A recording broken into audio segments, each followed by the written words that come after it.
If you've ever clicked on a personal finance video and thought, this isn't for me, I don't make enough money, I want you to stay.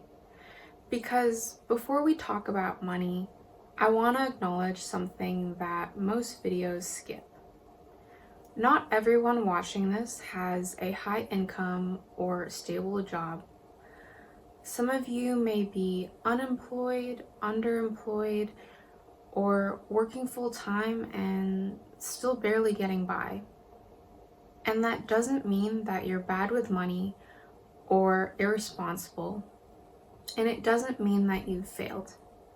It means that we're living in a real economy, navigating a system that doesn't treat everyone equally. And pretending otherwise helps no one.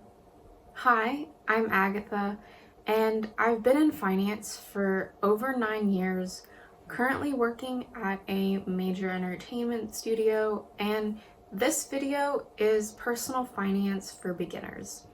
But it's meant to be accessible, no matter where you're starting, because I believe personal finance should actually be personal. So what is personal finance and what isn't? Personal finance is often presented as a checklist. Budget perfectly, save aggressively, invest early, optimize everything.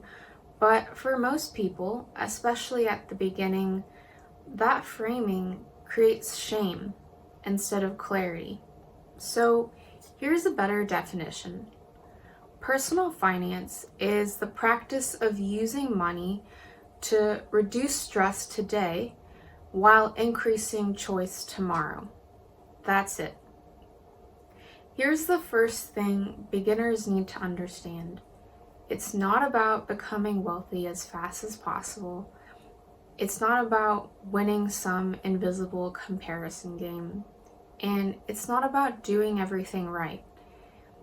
It's about making the next decision a little less fragile than the last one. And that goal is going to look different for everyone depending on your income, health, responsibilities, and the season of life you're in. Most personal finance advice assumes 3 things: that you have a steady income, some margin, and the emotional bandwidth to optimize. If you don't have those, the advice doesn't just fail, it makes you feel like you've failed. And that's why so many people comment things like, I don't have a job, or I only make 20K a year on finance videos. What they're really saying is this advice doesn't see me. So I want to talk about money in a way that actually does. I think about personal finance in 3 layers, and this is important because most advice skips straight to layer 3, and that's where most people feel discouraged. This isn't a hierarchy of success. These are different solutions meant to address the season of life that you're in. So, layer 1, survival and stability. If your income is low, unpredictable, or stretched thin, this is your layer. And I want to be very clear about something. Your goal here is not wealth. Your goal is to create breathing room and to build stability.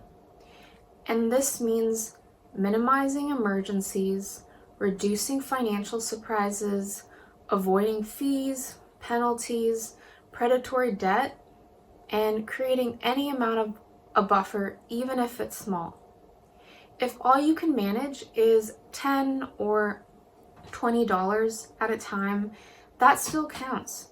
Progress at this layer is about lowering stress, not hitting milestones.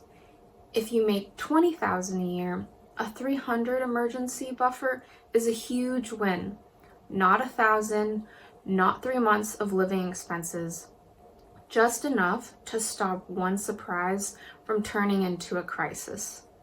And if investing isn't possible right now, that's okay because you're appropriately prioritizing for your needs.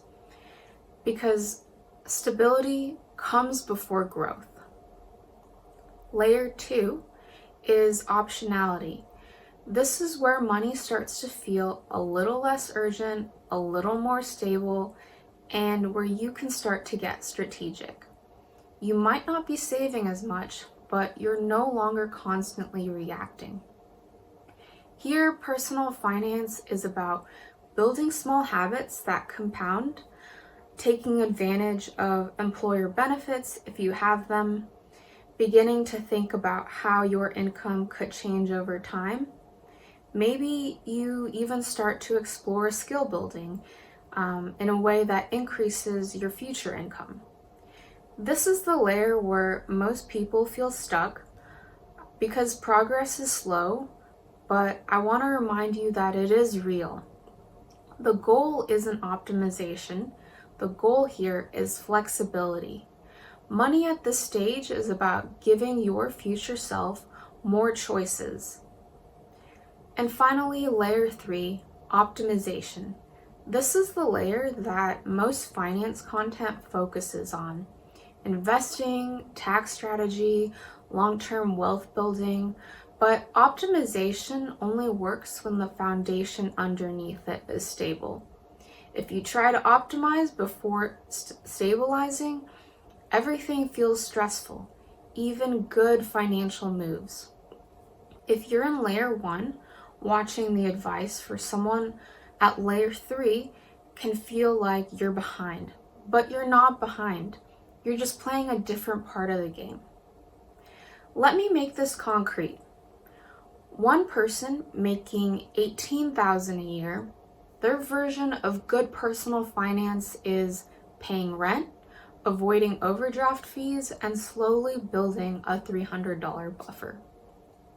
Another person making $45,000 a year, their version is saving a few $100s, paying down high interest debt if you have any, and starting to think about the future.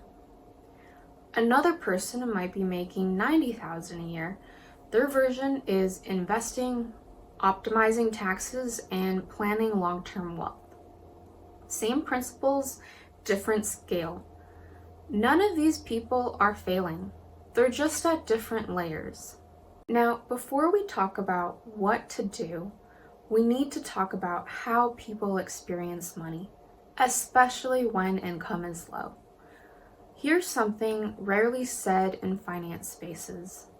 Money struggles often feel like identity failures, not logistical ones. When income is low, it's easy to internalize the idea that you're behind, lazy, or irresponsible, even when the math simply doesn't work. So let me say this clearly. Money is not a moral scorecard. Your income doesn't measure your worth, your net worth doesn't measure your intelligence, and struggling financially is not a personal failure. Your income is shaped by so many things: opportunity, timing, health, geography, access, luck, not just effort. This is why I don't like rigid dollar-based advice like save 1,000. Those numbers don't scale, and they quietly shame people who can't hit them. Percentages scale, principles scale. 5% of 20,000 and 5% of 100,000 look very different, but the habit is the same. Progress is always relative to your starting point, and this matters so much for beginners. There is an income floor below which budgeting alone won't solve the problem. If you're there, the issue isn't discipline, it's math, which means your strategy shouldn't be perfection or optimization. It should be stability first and income growth when possible, all without burning yourself out. Learning to think about money without shame is one of the most powerful financial skills you can develop because shame clouds judgment and clarity creates progress. So if your income is low, here's what actually matters. And this is a reminder for those who are also making a little bit more. First, protect your cash flow. Avoid fees, penalties, debt that compounds against you. When money is tight, small leaks do the most damage. Second, build a micro buffer, not a full emergency fund, a pause button. Even a few $100s can be the difference between panic and choice. The goal isn't security, the goal is time to think. And third, treat income growth as a long-term experiment, not a sprint. That might mean slowly learning a new skill, exploring higher paying roles adjacent to what you already do, and making small career experiments without risking your stability. This doesn't mean hustling 24/7 or shaming yourself or blowing up your life for a breakthrough. You don't need a dramatic leap. You just need momentum. Slow, steady, and survivable. This brings me to something central to this channel, and that is defining enough. Enough isn't a number. Enough is when your money supports your life and reduces stress instead of creating it. For some people, enough is investing. For others, enough means stability and making it through the month without panic. And for others, enough can also mean finally having choices. And all of these are valid. And your definition of enough will change over time, and that's allowed. If you take one thing from this video, let it be this. You don't need to do everything at once. You don't need to earn more to deserve good advice, and you don't need to compare your path to anyone else's. You're not broken if traditional finance content doesn't fit your life.